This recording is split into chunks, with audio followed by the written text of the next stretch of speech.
ক্ষণিকের জীবনে জীবনটাকে উপভোগ করাটা জরুরি। জীবন উপভোগ করা মানে এই নয় যা ইচ্ছে তাই করা।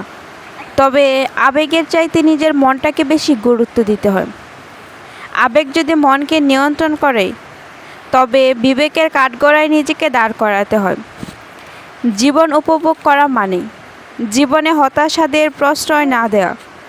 আপনি যখন ভুল সিদ্ধান্ত নিয়ে হতাশার কেবলে পড়বেন তখন জীবনের সমস্ত সুখ আর শান্তি অজান্তেই বিনষ্ট হয়ে যাবে।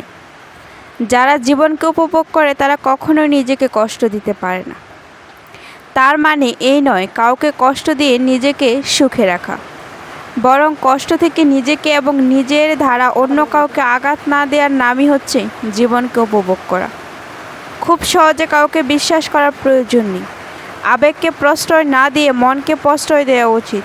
যা করলে মনে প্রশান্তি আসবে তাই করা উচিত। হৃদয়টাকে বিশাল করে মানুষের মাঝে ভালোবাসা ছড়িয়ে দিতে হয়। প্রত্যাশার মাত্রা কমিয়ে নিজেকে মুক্ত আকাশে ছেড়ে দিতে হয়। আর তাদের সাথে সময় কাটাতে হয় যারা হাসায়, আনন্দ দেয়।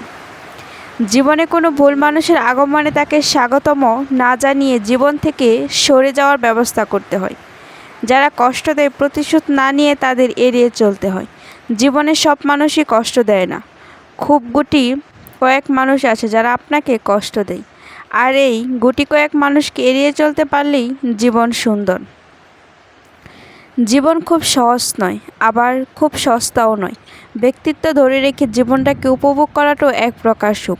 আর সেই সুখ সবাই উপভোগ করতে পারে না। হতাশাগ্রস্ত হয়ে জীবনের ছন্দ হারিয়ে নিজেকে ফিরে পাওয়ার আশা করাটাও যে ভীষণ বোকামি।